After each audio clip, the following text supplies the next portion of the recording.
Hey everyone, hope you're having a fantastic day so far. First of all, I'm jumping in before the podcast because when we were going live on x.com, in all of my wisdom, I forgot to unmute everything for about the first 3 minutes of the stream. So unfortunately, you'll miss MiddleearthMixr's intro for a little bit of it. Sam's intro, I know it was perfect. It really was, but I goofed. That's on me. If you're interested in hearing the very beginning, it will be on the audio version that Sam took care of. So thankful for him and his abilities to hit the unmute button. So my apologies, but secondly, I just wanted to say a huge thank you to MiddleearthMixr. It was a great time. Sam and I had a fantastic chat with him. So I really hope you enjoy the podcast. Again, my apologies for goofing at the beginning, but it was still a fantastic podcast, and I really hope you enjoy it. Thanks.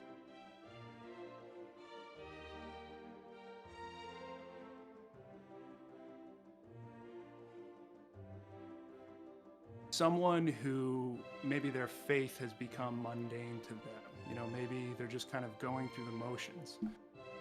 That getting attached to fantasy done proper can kind of get them back in touch with the beauty of the truth that we believe in, right, as Christians. And not that God needs that, you know, God doesn't need that. Sure. He can get your attention any way he wants. But for me personally, that resonated, you know, so my walk with God and getting more serious about that kind of went hand in hand with my dive back into like fantasy stories and, you know, Tolkien, C.S. Lewis, like really just kind of overdosing on that content over the past couple of years. And then obviously, like at the same time, I was tweeting about it and my Twitter kind of blew up, and I had a bunch of friends who knew that I was obsessed with this stuff. And they do, one of them in particular, he does podcasts professionally. And we were on a hike one day and he said, dude, he asked me about the Nazgul, and we were walking, and I spent like probably 20 minutes just explaining it to him on our way up this mountain. Love that. And he was like, dude, stop. I would totally listen to you do this for like 6 hours on a podcast. And I was like, okay, That's a good compliment. Maybe I'll take you up on that. So I kind of just started doing it for fun, and it really just was like a snowball that continued to grow. And obviously, you know, I come out of the political space. I was very much in the professional political conservative circle. So I'm just me when I'm online. I'm me without using my name, you know, but Sure. That's going to spill out because that's just who I am. You know, I have strong opinions about those things. So that's kind of where the Twitter thing comes into it. No, that's great, and we'll get into ratioing the journos here in a little bit. But before that, as the young captain of Gondor, of course, never as yourself, but we'll get into that here in a little bit. But before we do that, let's jump into some what we call riddles in the dark, and just so everyone listening knows what this looks like, this is a fun little game Seth and I like to play on the podcast, where we take our 3-in-1 Lord of the Rings copy, which we have the same copy, Seth and I do. If you don't have the copy, that's fine. You can like maybe even just like look up a random piece of dialogue online if you want. So what this is gonna look like? So I'll find some dialogue for Seth I'm just gonna like randomly flip through, find maybe a sentence or two of dialogue without saying characters' names. He has to try to guess who's talking, what part of the book or 3 books, and the context behind it. And so I'll find some dialogue for Seth. Seth will find some for you, and then you can find something for me. Like I said, if you don't have a book next to you, feel free to just look on something on the web. The last person we had on, he just stole from Children of Hurin and kind of threw a curveball at me. So you can do it. And you still got it, though. You still got it. It's true. It's true. I did. Just because it was so different than Lord of the Rings, it was like, okay, yeah, this is this is much, much darker. But go listen to our Children of Hurin podcast if you want to know why it's darker. But yeah, I'll go ahead and start. I feel like I should go grab a book. Hold on one second. Yeah, you're good. Okay, you're good. Yeah, you're good. Wait, we'll look for our dialogue here for each other. Yeah, I actually found one that I think is pretty solid here. Oh, perfect. I'm going to go Children of Hurin because I'm doing the Children of Hurin podcast right now. There you go. That's great. That'll be a hard one. All right, Sam. All right. So let's hear what you got. I think this one might get you, Seth. I'm excited. This might be the one to break your streak. This might be the one. I hope not. Let's hear it. Okay. I will come, said blank. I will come too, said blank. The matter of the Lady Gladriel lies still between us. I have yet to teach you gentle speech. Oh, come on. You think that was going to I get shouldn't me? have said the last part. You, I shouldn't have said the last part. no. I know that from the beginning. Like, the matter of the Lady Gladriel. Come on. Okay. That's Gimli talking to Éomer after the Battle of the Pelennor. Okay, well, that's where you're wrong. Okay, is it after? Okay, no, you're right. You're right. Okay, I was going to say. No, you're wrong. You're wrong. You're wrong. Is it after the wedding? About it. When he says that it's not after the coronation when... No, you're way off. You had the right characters. I know the characters for sure. Timeline is far off. So this is when they meet for the first time? Really? Okay, for some reason I was thinking it was at the end of the Return of the King when Éomer basically says he thinks Arwen's more attractive and Gimli lets him off the hook.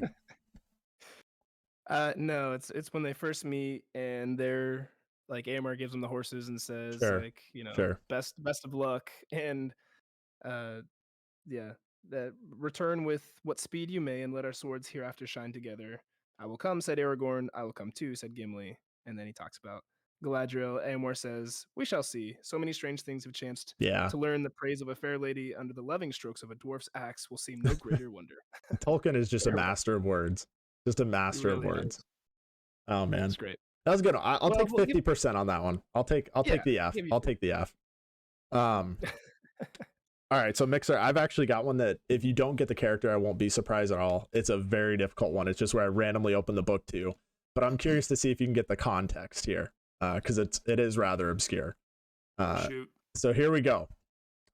Yes, said blank, but don't count on it. It's not easy in my mind. As I said, the big boss is A. The big bosses. His voice sank almost to a whisper. Even the biggest can make mistakes. Ooh. Oh, I know this one. It's an obscure one. It is Can I get it one more time? Yeah, for sure.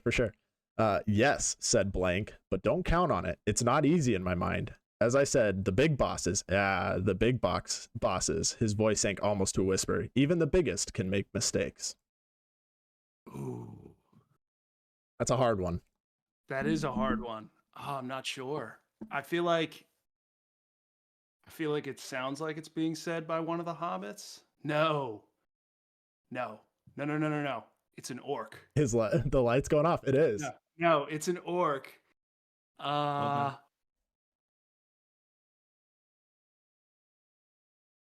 Is it Shagrat? Ooh, that is it. It's who Shagrat's talking to, actually. Hold on. It's like right on the tip of your tongue. I can't remember the other one's name. How about the context? Do you remember kind of what they're discussing? Is it when they're going through Frodo's stuff? It's like right before that, like as they're taking Frodo back to Cirith Ungol. Yeah, that sounds about right. Dang, man. No, you got basically all of it except the name, though. I was so close. Sam, do you know the name? His Gorbag. Yeah. Yeah, it's Gorbag. Like I said, that is a super like difficult and obscure one. It just where I randomly opened up to. I almost would have rather been totally wrong than that close. It's like you'd rather not make the playoffs than get second, right? Exactly.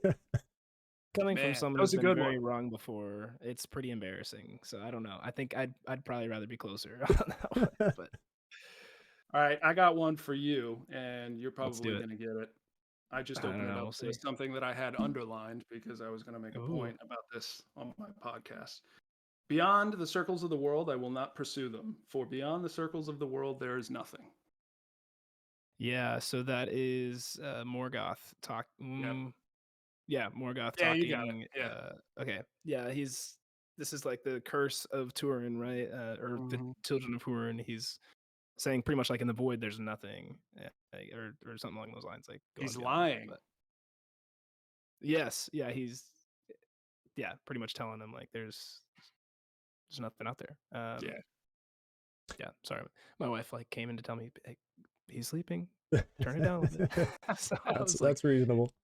Many confused, such but cases. Many such cases. No, yes. that's exciting. I'm looking forward to hearing your Children of Fern podcast. It's interesting that you're gonna sounds like you're gonna do it in one episode, because Sam and I spent like a year doing an entire read through with like what 14 parts to it or something like that, something That's what it ridiculous. takes, honestly. I felt the reason people have been like, "Yo, where's the Torin podcast at? Where's the Ryan Gosling podcast at?" I don't know if you Yeah, can yeah. that Yeah, joke. We yeah. all want Oh yeah. Ryan Gosling to play Torin. Yep. It's really hard because for me, this is one of those stories where I imagine every podcast I do, and you guys might relate to this. How do I explain this to my wife in a way that she will think is cool? And I know for a fact that she's not going to like this story, Yeah. because if you're not in love with the lore already, you maybe might not get why this was written. And I actually think, one of the points that I'll make on my podcast, and I guess I don't need to go too much into it, but I think it's a shame that this book was written as a one-off, even though I do like it a lot, because it's not a great story on its own. It's a Hmm. great story in the context of everything else. It's a great story, but when you're trying to draw the meaning from it, when you're trying to highlight the philosophical underpinnings of it all, it's nihilistic if you don't deliver it properly. Now, it's not, Tolkien didn't write it as nihilistic. Right. It is not nihilistic, but in its delivery as a one-off story, it can come off as nihilistic, which kind of my mission with this podcast has been to show what's valuable about the story. And it's really important to me that I do that properly. So, yeah, I've kind of labored over this over the past couple of weeks. We're working on it, folks. It's coming. No, that's great. completely reasonable. That, like you said, it is a very challenging story to deliver properly, because there's so much in it that just makes you question everything. Like, this isn't Lord of the Rings. There is no happy ending. I mean, it's such a deep story that I heard it was somebody had mentioned that it was actually like a retelling of some, I think it was like a Nordic story originally. Kalevala, yeah. Yeah. Yeah, it's a Kalevala is a Finnish epic. Finnish, It's okay. got it's like a release of a bunch of stories, like all in one. It's almost like the Silmarillion, it's a bunch of stories all in one, and it's based on this character. I mean, not based, but Tolkien draws a lot of inspiration from the character of, I think it's Kullervo. And he's kind of this hapless character where bad things just kind of constantly happen to him. There's the crossover of talking to his sword, killing himself with his own sword in the end of the story, the sister debacle, Sure. Sure. That's in there as well. So, you go through it, and it's certainly not the same thing. So I wouldn't say that like it's a retelling of that story, but it's certainly, that's where he drew inspiration, and he admitted as much in a letter. Fascinating. Yeah, definitely. Well, good job. Well done playing your first Riddles in the Dark. Thanks. I was nervous. Man. No, man, you did great. You did great. Well, yeah, we wanted to kind of just dive in, have some good dialogue discussion. Obviously, you did a really good job in your intro, just talking about kind of why you got into Tolkien and what he's kind of done in your life and your faith as well, which I love. That's a big part of my story too. But we kind of just wanted to dive into, I mean, like Seth said, we got a lineup of different things we can talk about. But we got to know where's the Young Captain of Gondor coming from? How did he originate? I got to hear this story. Yeah. So it's really lame. It's a lame story. I was on Instagram one day, and I'm sorry to admit it, guys. I hope I don't let you down, but I didn't make that image. I think I remember you saying that at one point.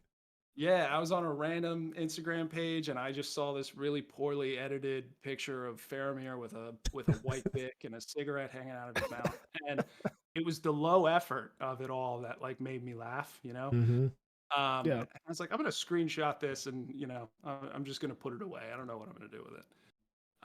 And I forget what the first one was. Might have been the Washington Post or one of those trash rag media outlets.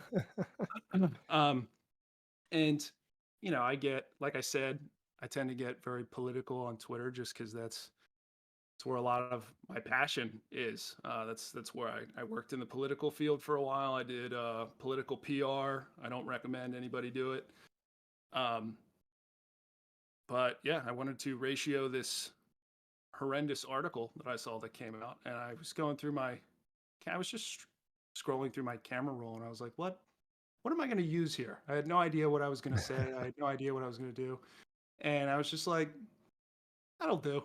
And I just clicked it, and I thought to myself, what's a hilariously stupid low effort caption I could put here?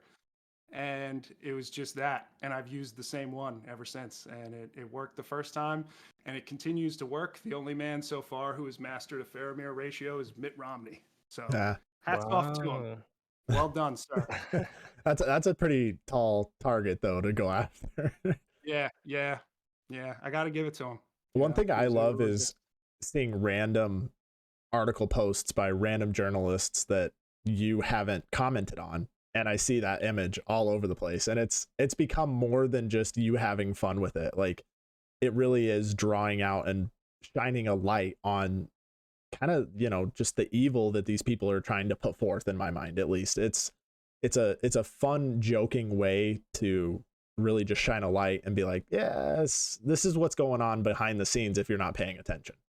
Yeah, I think the reason why I like to do it all the time is because like I said, I came from PR, so I was helping people manage to some extent, helping people manage social media accounts. And no matter who says anything about, ratios being stupid, and they are stupid, it's just dumb online, banter. Sure. But I'm fully aware, because of all of the dealings that I used to have with journalists and being in the PR world, how much that bothers people when they get like ratioed like that. It's people comms on staffs are coming up with ways to try and make sure that doesn't happen. It's there. So because I have that inner knowledge of how that all works, I'm like, I know I'm getting under some people's skin, even if it's just somebody spends 15 minutes like upset, huffing and puffing about it. That's a win for me. I've bothered the person who has wrote this lie. And it has, like you said, it's kind of grown. Like, it's become more than my posts. Other people are using it, and I think that's funny. Like, I love that other people are getting into it.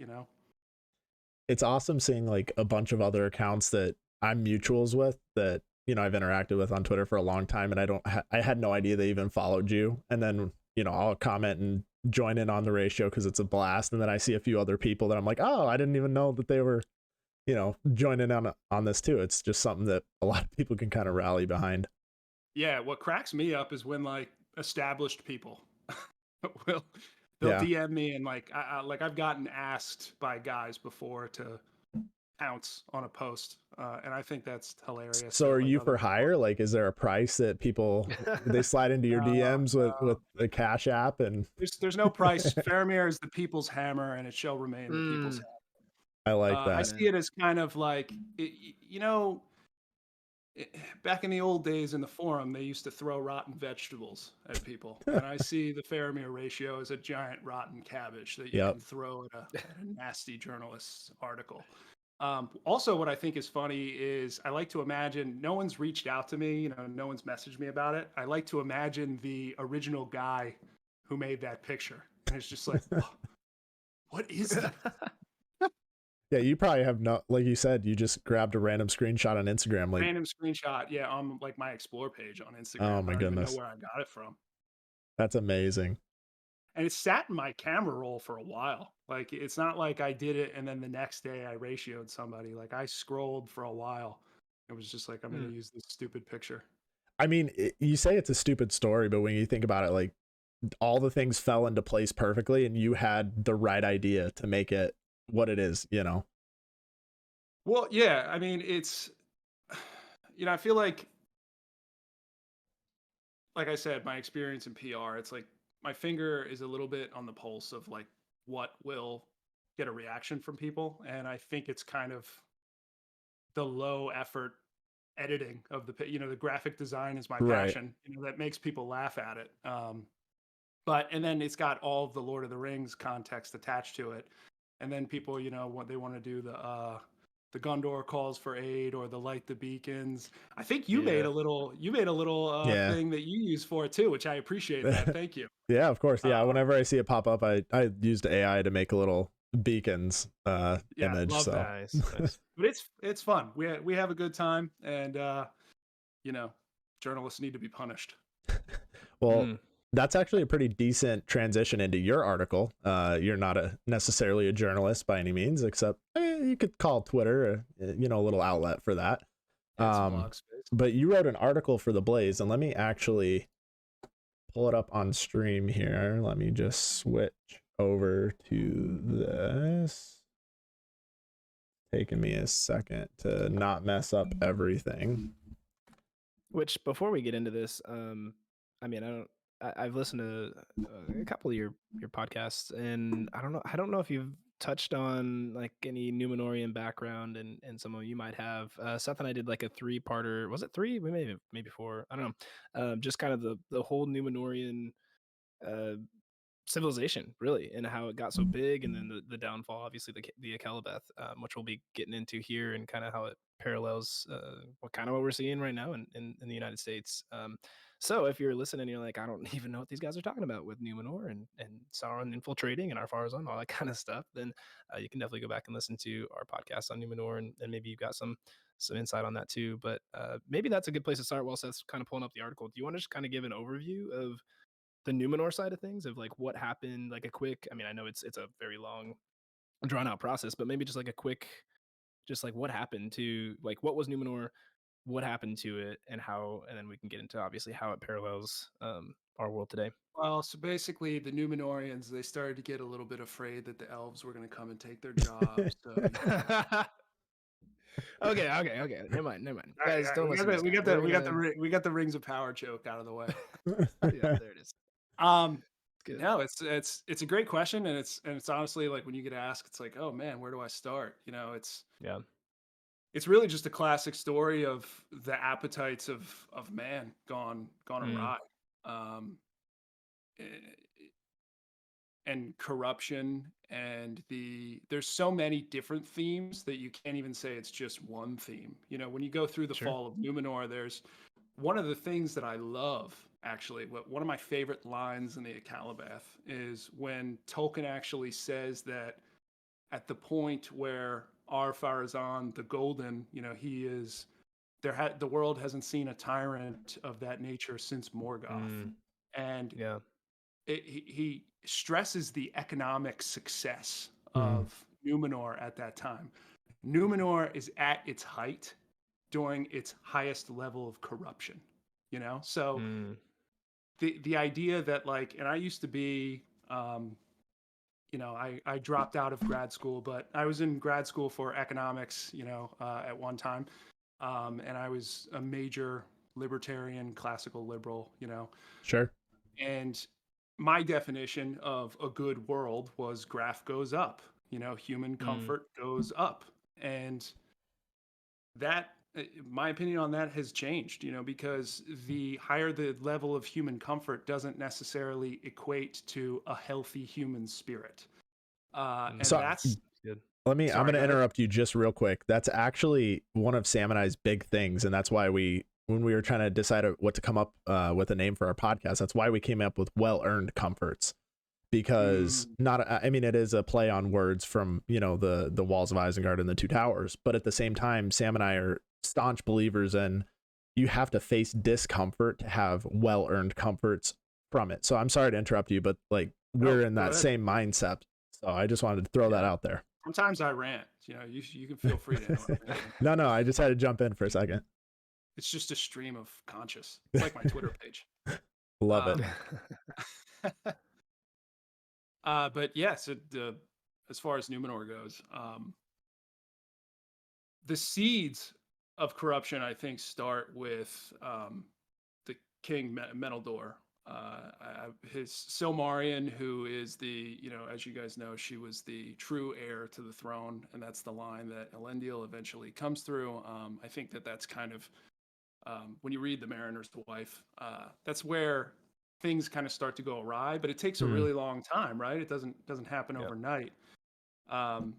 His son's appetite of wanting to constantly leave not Middle Earth, Numenor, wanting to constantly leave Numenor, not being content with the land, not being content with his job, but wanting to fuel this appetite of whatever it be. There is such thing as too much of a good thing. I actually just talked about this on OneRing.com, guys. Shout out to Jonathan, love that guy. Yeah, he's a good guy. Nice. He's a good guy. Yeah, we just talked about this, and it's this slow roll of time and degradation, but at the same time, Numenor is becoming successful in pretty much all of its endeavors, except for endeavors of the spirit.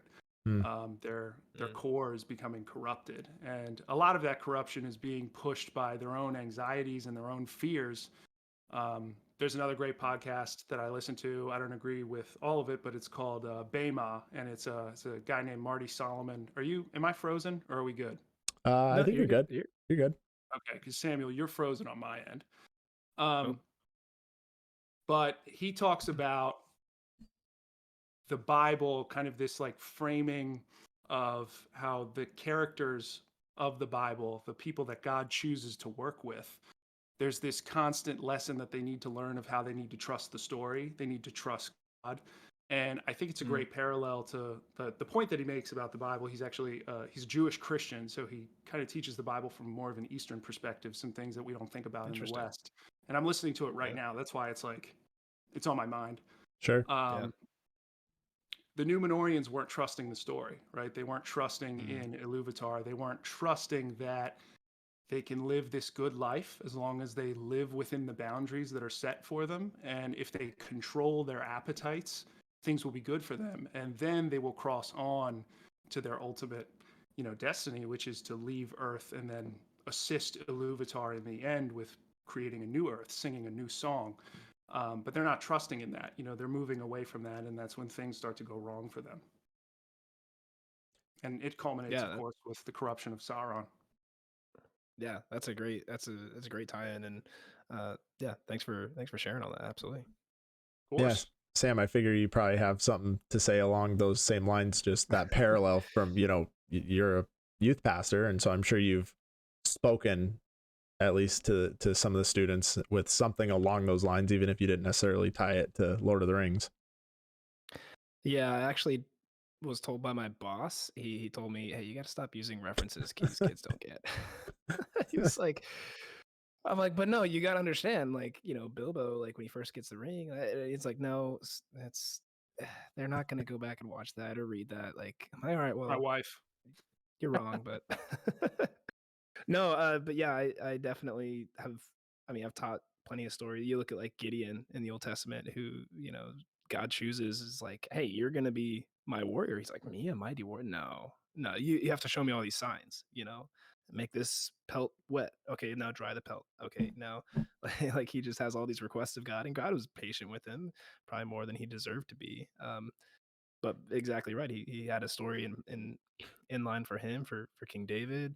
I mean, obviously Peter, you look at New Testament and just kind of the hotshot that he was and the failures that he had, but yet the redemption that he had through that too. And it's when you start trying to take matters into your own hands, assuming either you can be a better God or that God doesn't have your best interest in mind, things are gonna melt quick for sure.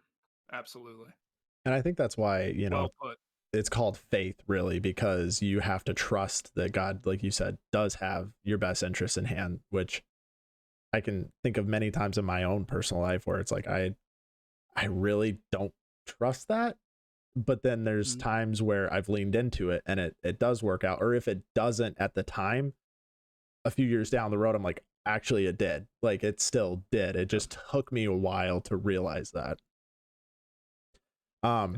Sure. Kind of going back to what you briefly mentioned earlier about on fairy stories and the smudged window, really explain that from from your perspective and kind of how that fits, you know, the climate today, and how like in your article you talk about Tolkien using fairy story or the secondary world to kind of wipe that mirror clean and reset it.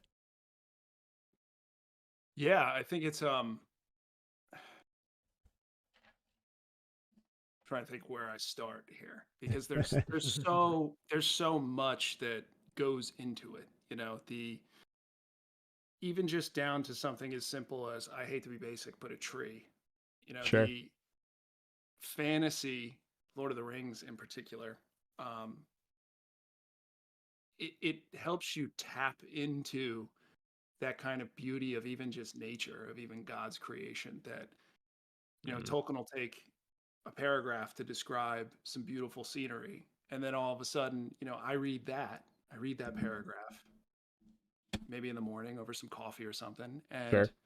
my default state as a person was not to appreciate that. I've evolved now to a point where I do, but it's because of all those little moments where I'm reading Lord of the Rings, I walk outside and I see a reflection of what I have just seen written down on a Mm. page. And I stop and I go, you know what? That is incredible. That color is beautiful. That Mm. color is lush. And you know, then that translates to, I'm outside and I'm holding my 4-month-old daughter, you know, and I'm Yes. looking out the back of the sunroom, and I'm like, look at all the pretty colors. You know, you might not be able to Mhm. process them all right now, but eventually you will, you know. And it's like, I'm seeing it through her eyes, you know. And that all ties into like the stories that we tell ourselves and how we reflect those stories. And to be honest, I can't fully quantify in words where my faith has intersected with Tolkien. I think it's Mm. because it's more of something that's like, it's something that is existing inside of me that I almost can't even fully process. But if I was to use an example from the text, you know, when Gandalf has my favorite, my absolute favorite interaction in the entire Middle Earth legendarium is Gandalf's confrontation with the Balrog on the bridge. You know, Mm. you go through, that was what I did my first podcast on, or I don't know, my first podcast might have been on a Rings of Power trailer, but it was either that or my second one. Sure. Um, you know, and you look at that and it's so significant to the entire story, and that is real spiritual warfare that's happening in that Yeah. moment. Yeah. And I'm reading that and I'm digesting the gravity of what it means for these two, like Maiar, to be facing each other, one, you know, of light and one of the fallen. And it just brings back to your mind all of the biblical stories of like, oh, what Tolkien wrote, this is just what's been inspired from what I already believed, what he believed. You know, Yeah. it's just been inspired from the interactions and the battles we face every single day. You know, we are fighting dark forces on a daily basis. And then you start to see it. You know, you start to see it in your, that's a great way to put it. When you see it in the text, it helps you look for it on a daily basis. Mm. It's like, Yeah. I have a Toyota RAV4. I never noticed a Toyota RAV4 before, but now that I Yep. have Right. one, I see every single Toyota RAV4 that drives down the street, and I notice it and I process it. And that's how it works with the spirituality of, you know, what I'm reading in Tolkien's works and how it's reflected back to me in my daily life. And it Mm. desmudges my window, and then I see it in my daily interactions. Does that make sense? That was a lot. Yeah, No, yeah, absolutely. that makes really good sense. And just like you said, once you are aware of something, you see it a lot more frequently. And I think that's what Tolkien was trying to do. But as Sam and I point out all the time on our podcast, he was opposed to allegory, whereas C.S. Lewis was like slapping you in the face with allegory. And they're just two different styles. But Tolkien at one point said he prefers history, true or feigned. And in saying that, he can't separate his upbringing, his beliefs, and everything that underpins his entire legendarium. But he doesn't wipe the mirror for you, I guess I would say. He lets it's there so that when you get immersed in it and you start to see it, you can wipe the mirror yourself. or the window, but he doesn't do it for you, kind of like C.S. Lewis would. Absolutely. Yeah. And I prefer right it that that. way. To be honest. Agreed. Yeah. No disrespect to my man Clive, but Clive Staples. I've been and I listening. do. Yeah. Sorry, go ahead. Oh, I was just gonna say I've been listening to a book about the Inklings, and I didn't know that much about C.S. Lewis's. This is just a quick tangent. His upbringing, but he was a very fascinating individual. Oh yeah. Very fascinating. And you know Yeah, what's funny definitely. is like I read about Tolkien and Lewis's friendship. I read about Tolkien and I read about Lewis, and I'm like, I don't think Tolkien would have liked me. You know, like all the fun, because it was in good fun. You know, they loved each other. But all of the kind of character complaints that Tolkien has about C.S. Lewis, I feel like are more akin to my personality. You know, I Sure. feel like I'm somebody who's more aligned with like, you know, my wife tells me I have a lot of bravado and I move my hands a lot and I'm loud. I feel like C.S. Lewis is more that kind of guy.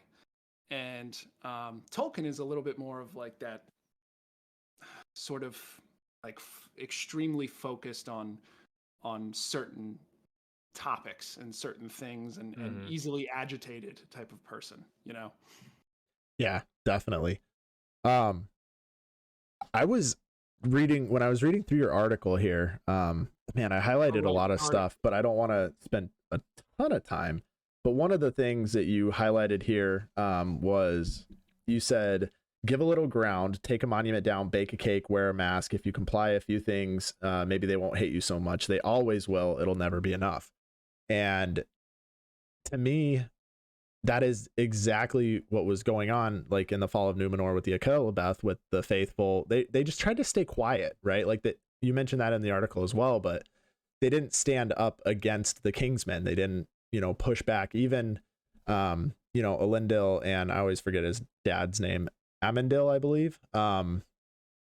He basically said, like, just don't get in the way, put your ships, off the coast, stay clear of them, but don't try to stop them, don't get involved in any way. And kind of the political landscape that we're in today, it feels very much similar, where a lot of people are scared to speak up, or they don't want to enmesh themselves in the political world, which quite frankly I never did either. But it just seems like you can't escape it right now, and it seems like America is kind of at that turning point where they were in the Akelabeth. Yeah, it's if you look at the destruction and the burning of the tree of Nimloth, right? Sauron is able to take this standing symbol of friendship with the elves. It was given to them as a sapling by the elves of Tol Eressëa.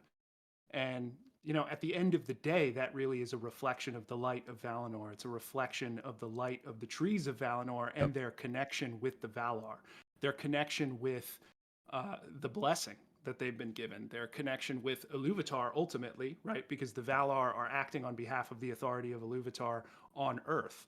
And he is able to take that symbol that connects them with not just their morality, right? Well, actually, not just their past, but also their morality, right? Everything that defines how they should be living their lives and why, because it's ultimately a symbol of that. And he's able to take that and make it a symbol of oppression. He's able to redefine what the Tree of Nimloth is to them. He's able to make it a symbol of like, oh, even having this here, you're essentially making yourselves thralls to the elves, And obviously, it's not.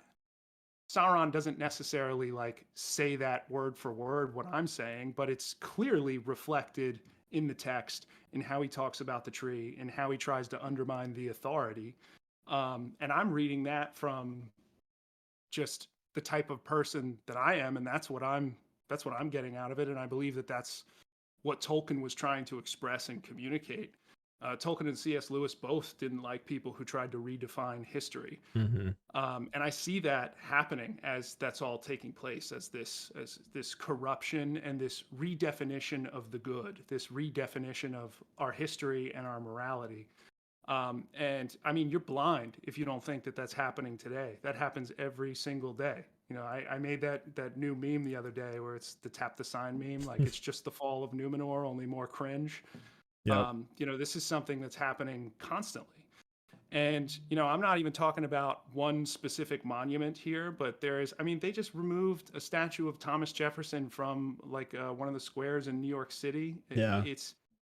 It's constant and it happens every day. And there are people, these grifters who make so much money. I mean, just to name a couple examples, I mean, the people who are running BLM, they're Marxists and they have like 5 houses, there's grifters who are making a living off of this degradation, off of this redefining. And it's people think, people on a lot of the center right people in the Washington establishment, a lot of that classical liberal crowd that I came out of, they all think that these are just one-offs, or they all think that they're just coincidences, or they're isolated incidents that aren't indicative of a greater disease of the body politic. And they just kind of look the other way, or they think it's not really a problem. And we need to be out there fighting these battles and standing up for our past, where the point that I made in the article is that the faithful essentially failed at doing so. Mm-hmm. And it's a tragedy. Those are great characters, and we don't knock the House of Silmarion. We love them. Lots of great heroes came from there, but it was the inaction and the inability to, do anything to stop the Kingsmen from doing what they were doing that allowed Sauron to gain the foothold that he did. And I don't know how anybody can read The Fall of Numenor. That's another thing with the Tolkien scholars. They're like, I want you to read this. I want you to enjoy this. I want you to love this. But don't you dare come away with any opinions on how I could use this to view the modern world. Like, no, that's not how you're supposed to read things. Right. So I read the Akalabeth, and to me, it just reflects the current state of the United States and a lot of the countries in the West, in my opinion. Well, it's amazing too that he wrote this going on, I guess, 70 years ago, right? Yep. Something like that. And so even if like he had no intention of it being a kind of mirror, if you will, to society nowadays, I mean, I think you're right. It's too obvious. You look at some of the parallels and just the way that things are unfolding, specifically with, I think everything's so emotional based, right? I mean, at least seems like that with me. I mean, you look at some of the things that you even mentioned, like everything's emotionally driven, these riots or these uproarings, or things people get so upset about and then create more cancelizations, or more like they just have to silence people because of it. And so then it makes people who maybe have a bit more of a rational, logical way of thinking like, well, okay, I'm not going to fight this battle. Like, I'm just going to sit this one out. It's fine. It'll blow over. Like, that was one of the but criticisms. To your point, yeah. Oh, sorry. Go ahead. No, yeah, but to your point, that's not been the case. Like, it's just the emotions continuing to build into momentum, and pretty soon we might be seeing a big tidal wave coming our way. I don't know. One of the criticisms that I got when I wrote that article was there were people on like the left-wing Tolkien Society crowd of Twitter. Sure. Most of them had me blocked, but the ones that didn't have me blocked, they were like, oh, Tolkien didn't believe in allegory. This isn't a metaphor for any kind of fall of a country. It's like, yeah, thank you. Thanks, Tolkien scholar. I know that J.R.R. Tolkien wasn't writing about the degradation of politics in the United States. I know that wasn't. I know it's not allegory for that. It's the themes that we learn the lesson from. Like people, they were complaining about my title. I said Tolkien's lesson. Like it was intentional. Gotcha. It's not that it was intentional that I got this specific thing out of it. It's intentional that I got the themes out of it. And I see the themes reflected in our society. And that's what I wrote about. I wrote about the themes that I'm seeing play out in front of me on a daily basis. And it's almost like human nature doesn't change, right? Like exactly. Tolkien, he knew people, he knew the way humans, function in society, and he knew the way that our brains worked. And I'm sure he you know, it might have been something as simple as just some politics at Oxford or something like that. Like, who knows what he was writing it for? It could have just been, you know, straight from his imagination, but obviously he had some underlying themes that you're talking about. But that's the thing about the beauty of Tolkien is, like I said, he doesn't slap you in the face with the allegory, but it's applicable. Everything he writes, whether it's even Children of Hurin, although thankfully I don't think either Sam or I have married our sister, but everything in his stories are applicable in some way to your current life, and it's up to you to make that decision. And when you read the Akalabeth, that's what you got out of it, and I think that's a very apt you know, realization. Yeah, And you think absolutely. too, he's a professor. He was a professor. He taught, like, and he teaches through his writings. And like you mentioned, maybe it's a lesson that he was saying, hey, watch out, don't let this happen to your civilization. Don't let this, like, he's writing a fantasy story that's epic and awesome, and we love to talk about it, we love to joke about it, we love to just enjoy it. But I think he cared so much about it. Like, I mean, there's so much more to everything that he wrote. There's so much depth to everything that he wrote, and the guy was so brilliant that he put out lessons. I think, like you mentioned, in even in his quotes and his writings. I mean, it's like all you have to do is decide what to do with the time that's given to you. Like those things that just kind of stick with you. It's like, I'm going to use that for my life. I've used that in sermons. I've used that in interactions I've had with people, or when I'm like freaking out about the future. It's like all I can do is decide what to do with the time that's given to me in this situation. Like I can't regret the past, you know, all this kind of stuff. But Well put. yeah, Yeah, that's and good. obviously, I mean, I have enough respect and passion for and love for what Tolkien wrote to not limit it to the politics of the day, right? Right. Mhm. The Middle Earth legendarium transcends, you know, the current D versus R, you know, whatever the divide is. Yeah. But that doesn't mean that the themes that exist within certain sections of the legendarium can't be applied to some kind of anything, whether it's an interaction, whether it's a person.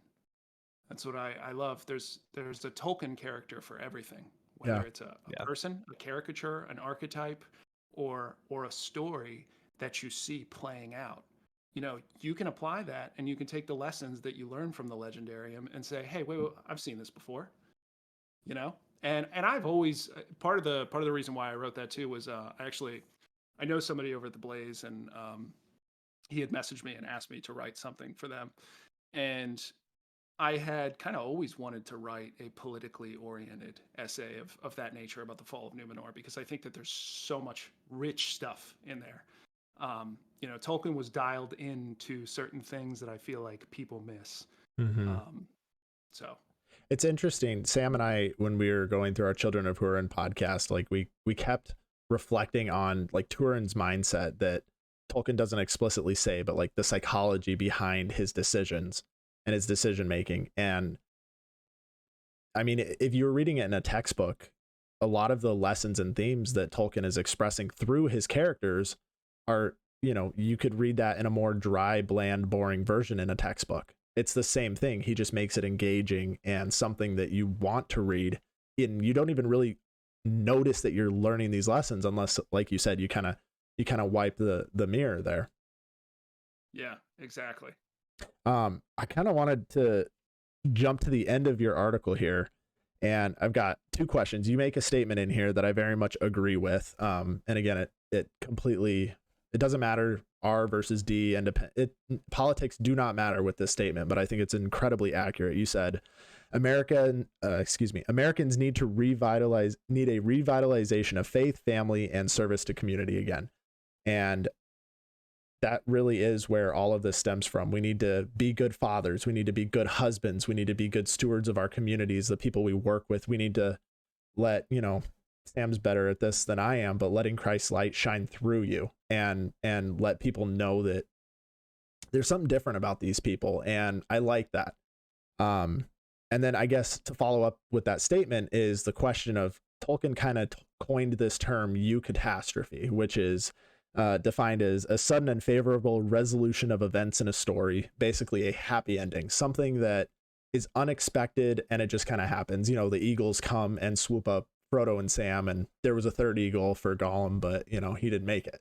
So do you think that there is the possibility of a eucatastrophe to happen in this current climate, or is it just something where, kind of like you were talking about throughout the article, we have to stand firm in our beliefs and speak out and be stewards of the revitalization of faith, family, and service to community? I think it's both. To be honest with you, I think it requires us standing up. It requires a fight. It requires an engagement with the culture. You know, I see people on the internet. They talk about fleeing the cities into the countryside, and you know that's fine, but that's only going to get you so far. Eventually, it will come for the countryside. I think prior to the birth of my daughter, I was very much I was white pilled on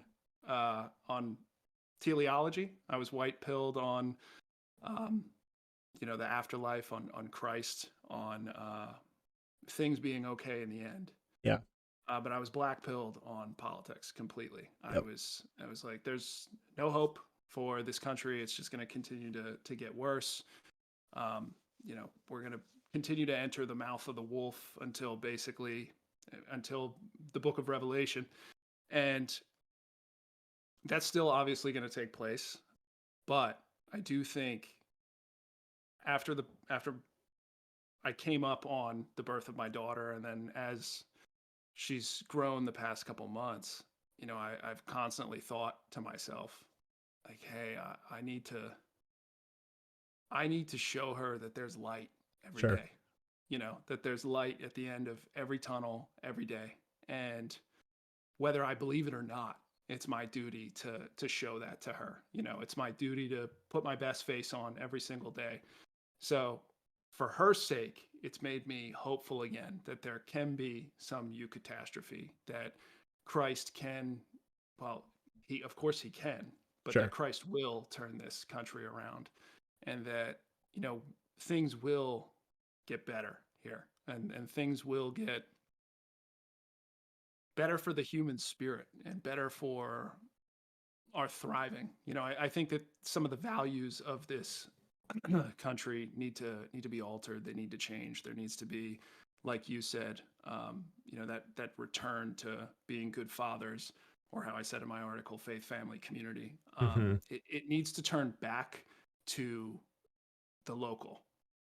And you know, just being real, you know, we're all Christians on this podcast, but not everybody agrees with us. You know, and we can't Sure. force everybody to agree with us. We can only be salt.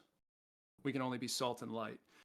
Um, so how you mend those kind of differences is that you need to have a return to the locality, and you need to have a return to starting with the family, having as many groups within your local community as possible where people are really looking out to help their neighbor, as opposed to depending on outside resources to come to their aid all the time. I think it's all things like that. But I mean, ultimately, our responsibility as Christians is to look to Christ. And you know, I've even thought about how I've interacted with people on Twitter recently, and I've thought, like, man, I need to start being nicer to people online, you know, because I have to kind of reflect that salt and light, because that's the only way that we're going to make any positive effect in the world. But I believe that if we do that, if we do what's right and we have faith, I do believe that God will pay that back to us in dividends, in at least our endeavors. Yeah. It's So it's I Go ahead, Sam.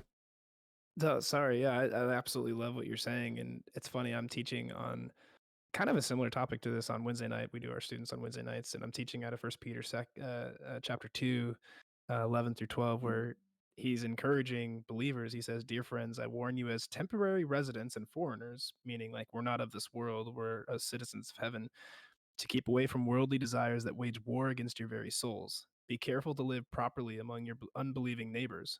Then, even if they accuse you of doing wrong, they will see your honorable behavior and they will give honor to God when he judges the world." And I Amen. think that's kind of sums up exactly what you're saying, is like we have this call to, again, be the light, be the salt, to stand out as again, foreigners. We don't reside in this world. Like, even as Americans, we can love our country, but this is not our home. As Christians, we don't believe that. And but we can live such a life that blows the minds of non-believers, and it's going to frustrate them. They're going to accuse us for certain things, but when you actually see change happening, when you see, at-risk youth getting taken care of, when you see um, Christians coming in droves after natural disasters, I mean, you see these things that you can't deny. Okay, there's some good in this world, and it's worth fighting for. To quote good old Yeah. Sam Gamgee, Yep. Peter Jackson version. But yeah, Yeah.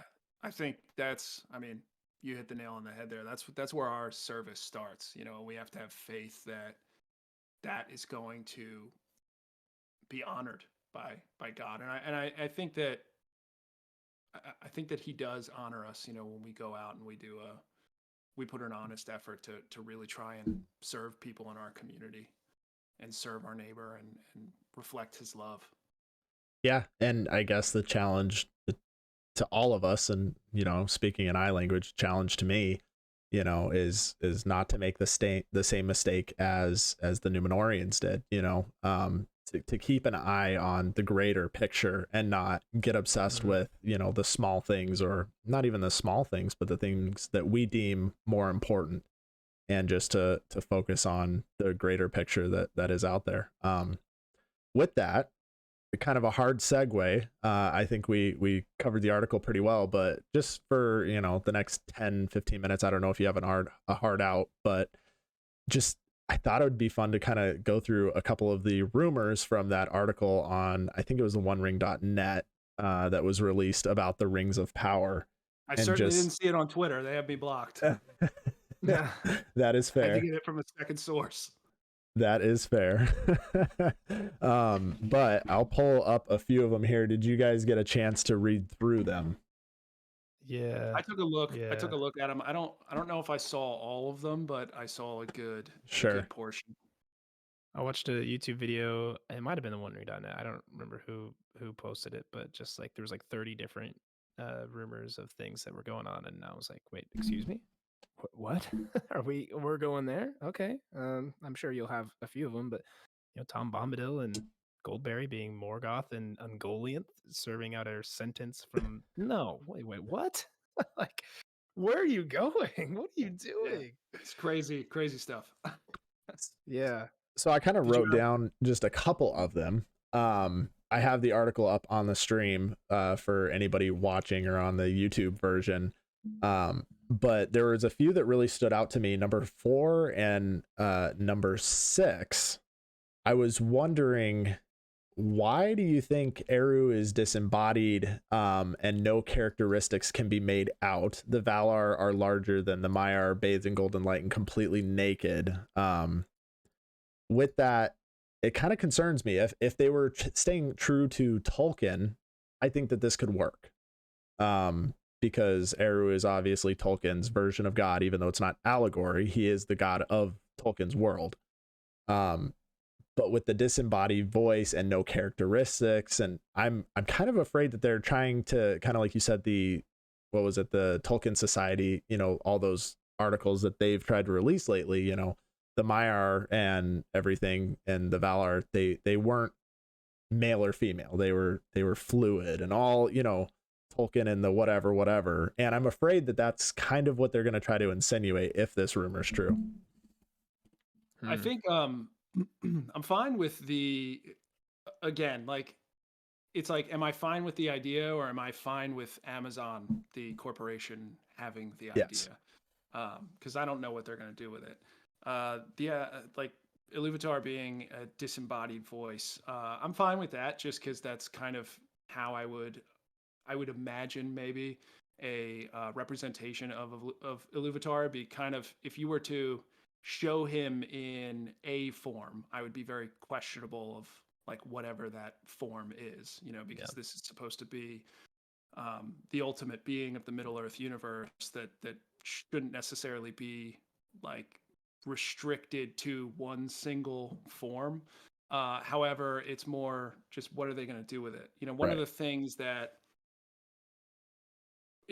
during the Rings of Power, one of the complaints that I had, which at first wasn't a complaint, because I was kind of thrilled when I was watching I know it's weird to say that you're thrilled when you're watching Rings of Power, but I got excited when the character Adar had mentioned the One, Sure. and then Sauron did it again later.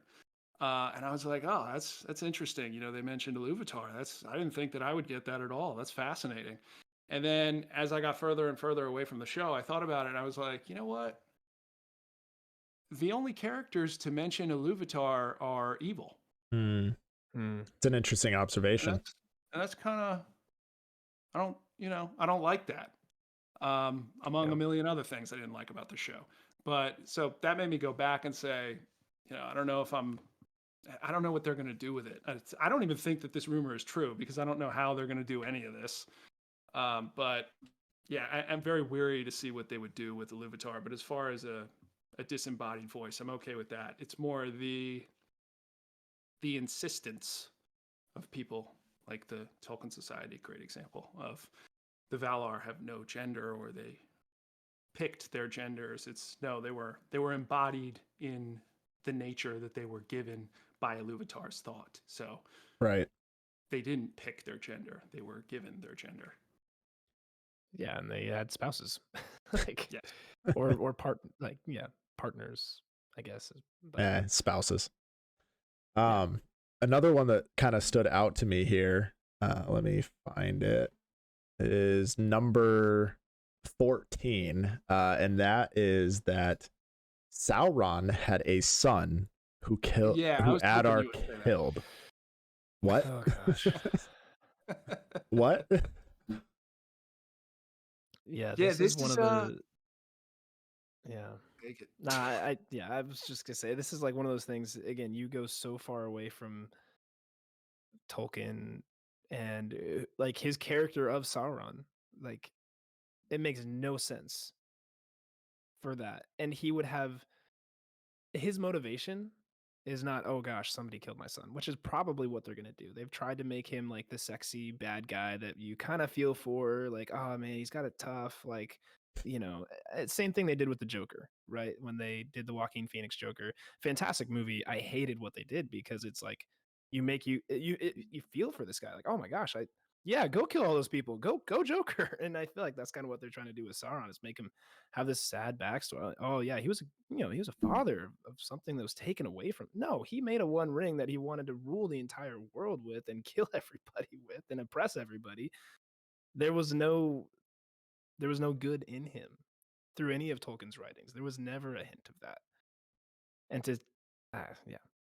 I'll let you speak into it now. Oh no, I was gonna say before I get in trouble. I think it's ridiculous. So first and foremost, the idea of Sauron having a son is just absolutely absurd. It doesn't line up with the lore at all. Like you said, I think you made a good point. It doesn't line up with any of Sauron's motivations. Sauron isn't going around having romantic relationships with, I don't know who it would be. I'm assuming it would be an elf or a woman maybe. I don't know where this is coming from, and I certainly hope it's not true. But yeah, it doesn't line up with anything, and it's because not only do you're introducing this character that it never happened in the lore, but you're having him be killed off by another character that never happened in the lore. So you have all of these side plots that just have nothing to do with the story at all, and it's taking away from everything, and it sucks because your immediate response is to be like, that wouldn't ever happen. A Maya would not just mate with a human, but then you're like, Melian. Yeah. I can't do that. All the weirdos, all the shippers and all the weirdos on Twitter are going to make fan art of this romantic relationship that Sauron has, and you can't even stop them because there's Thingol and Melian that you have to contend with. But like I said, I think it's ridiculous. I don't mind an exploration of Sauron. Sure. Because, I do disagree. Like, I think that at some points in the lore, there were times where Sauron was good, at least in the beginning. That's what we hear, right? From is that nothing is evil in the beginning, and Sauron's original intent was to be something beautiful, and he ends up being something very ugly, obviously. But by the second age comes around, like his obeisance that he gives to Eonwë is not, it's not real repentance. It's fear of retribution. So there's no, I don't want to see any story where Sauron is just has good intentions, at least during the second age. Yeah. I completely agree. I mean, there's that brief moment of, like you said, repentance kind of right after, you know, at the very end of the first age. And then Sauron, he's scared of having to face his own actions and go face to face with Mandos. And he's like, no, I'm not about that. And he flees. And in that action, he's not willing to own up to himself. So it's not a true repentance. And from that point on, yeah, it's kind of mentioned that Sauron initially wanted to order things the way he saw the world. And they kind of say that, like, that wasn't a negative thing right off the bat. Like, he didn't have a negative purpose, but he was kind of like the ends justify the means. And the way, it's like good for the wrong reasons. yeah, and his whole persona was twisted by Melkor or Morgoth. And so even the way he saw the world and he wanted to shape the world around what he wanted it to be was still twisted from, you know, his servitude under, you know, Morgoth, the black foe of the world. Tolkien also says in the Silmarillion, though, that Sauron was second evil only to Melkor because he had the desire to please Melkor. Like, that was the only thing that kept him on a lower level of evil than Morgoth. And so, I mean, I think you can look at his character and maybe you can play with him a little bit. But one of the things I do really, I don't know. Yes, I believe obviously in restoration, redemption for God's creation. When you look at like us humans, and absolutely the grace that we need, the forgiveness we need, the brokenness that we have, that we just need to come back to God and be like, I'm sorry, please accept this mess. I think Tolkien was very adamant, like, this is not one of those situations. Like, this is just good versus evil. And I mean, again, you can maybe make a little bit of a case for him in some aspects, but again, what he's doing is complete and utter selfishness. If not evil, it's selfishness. And right. I mean, sorry, go ahead. yeah, no, that's pretty much where I was going to end. Yeah. No, I was going to say in the first age, I mean, if you look at the story of Sauron finds that gentleman whose wife died, and then Gorlim. he takes pleasure in showing him the phantom of his wife and torturing him, and then getting him to reveal the location of his companions, and then he's like, well, there you go, now you can join her. And he does this, like, laughing. You know, there's the Silmarillion is very clear that Sauron is at a point of, like, absolute, you know, abject wickedness. So that's why the only way I would take an exploration of Sauron is if it was some kind of flashback to his original form, you know, pre-fall, maybe when he was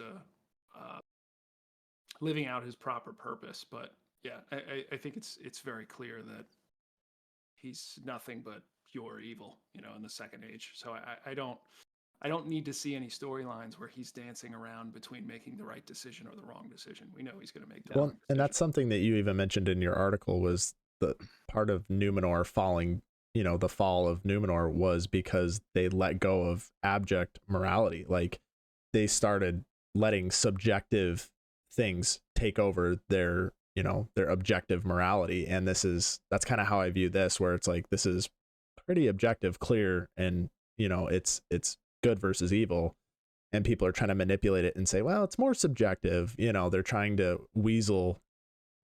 take something that's black and white, good and evil, and just make it gray. It's the TikTok effect. It's ruined everything. You know, everybody wants, you know, people want the marketing for their show.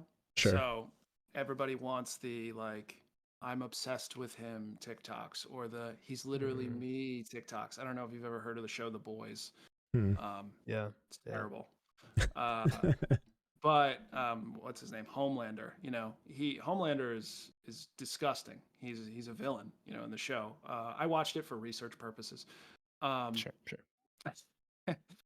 But everybody connects with Homelander, even though if you watch kind of the first season, he's much more repugnant than he is in the following seasons, because there's this formula that writers in the secular world have come up with where they like people to have these enemies that people know that they're not supposed to like, but they kind of do like. Sure. It's a good seller, for a show or for a character. And it's really lizard brain based storytelling. Um, and I think it's a shame, because I don't think anything is immune to it that comes out nowadays. It's all the Marvel, Disney garbage. Yep. Everything is just. There's a great episode of SpongeBob. You heard of SpongeBob, folks? We know SpongeBob. Oh yeah. Oh yeah. Where the Krusty Krab gets bought out by a corporation, and then the corporation is producing the Krabby Patties, but they're doing it in a cheaper way. They're no longer using the secret formula, and somebody goes to take a bite out of the sandwich, and it's just like a big, disgusting gray blob. And that's how I think that's a good metaphor for every single thing that comes out now. It's all just the same formula, and there's no depth to it. And I wanted the Rings of Power to be good, but I don't think it's capable. I think the only way that they would be good is somehow despite themselves. It's like I believe that God has blessed Tolkien's Legendarium, so I would see that as like kind of a miracle, that an act of God that he allowed the show to be good. But yeah, that plays into. That was a long rant just to say that Sauron is bad. That's okay. That's okay. It's good. It's good to flesh it out a little bit. Sam already touched on this one a little bit, but it is Tom Bombadil and Goldberry are in an episode. They are played by the same actor and actress as Melkor and Ungoliant from episode 1. And the pair, as Tom Bombadil and Goldberry, are serving out punishment from Mandos per a long-held fan theory, which I have literally never heard this as a fan theory. So apparently, Tolkien Society fan theory.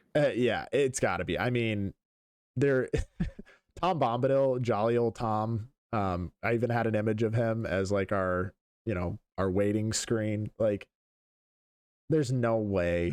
It's just my question. I'm unclear on what the rumor is. Is it that people think that Melkor and Ungoliant are Tom and Goldberry? That is my understanding, at least based on how it's written. Because I thought it was just the same, like Melkor and Ungoliant are going to be in it, and Tom and Goldberry are going to be in it, and they're going to be played by the same actors, but they're not this necessarily meant to be the same.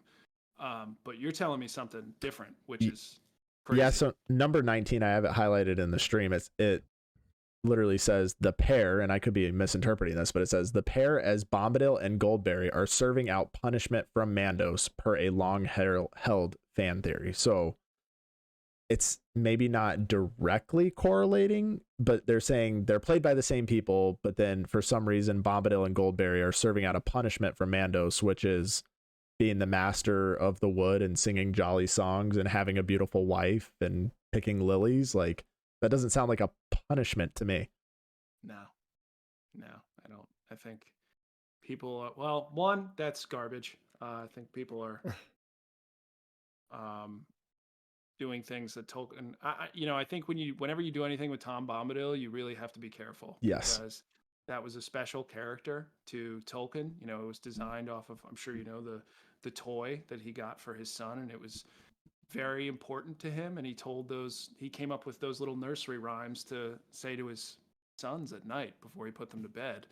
And I think the character was so special to him that it started outside of Middle Earth, and then he found a way to work it in. So any theory that you have has to work that in, and I certainly don't believe that he is an origin of evil. I did a podcast episode on Tom Bombadil, if anyone in the chat is interested in watching, where I think I did listen to that one. I've listened to a lot of them. If I'm being straight up, I love your podcast. I wish it came out more frequently. Obviously Sam and I know how. So do I. Exactly. Sam and I know exactly how hard it is just to like actually be able to have the time and the brain power to do that, especially with a 4-month-old. Well, I really appreciate you listening to it, man. I think it's Yeah, I was struck by seeing that those two were connected at all, because I think Ungoliant and Tom Bombadil are a great foil for one another. I think that Hmm. they're the polar opposites as far as beings that kind of exist outside of the traditional spiritual hierarchy of Middle Earth, but Sure. they're still spirits representing specific things. You know, the Ungoliant is sort of um, the chaos and The Discord of Melkor. the discord and the harmony out of harmony that Hmm. is Ungoliant. And then Tom Bombadil, I think, is a representation of the song of Iluvatar sung within harmony. So I think that, and I've used this, I've talked about this on Twitter. I think that they're super important to compare to one another and use as kind of foils. So to see them in the same breath as potentially being the same character, that's really disheartening. Yeah. Yeah, and I I've been rereading the Fellowship aloud to Ariel every night. She falls right asleep. It's great. But just finished the Barrow Downs, and Tom Bombadil. He's a very He's a intriguing merry fellow. character. Yeah, yeah, exactly. But he has got this like kind of inquisitiveness about him or curiosity about him that you're like, yeah, I think he's good. I think so. Um, and he obviously, saves the hobbits on multiple occasions, and really seemingly only seems to care about like his wife and his animals and his land. But there is a part of you that just kind of like, okay, who are you? Like, what do you get this power from, or lack thereof?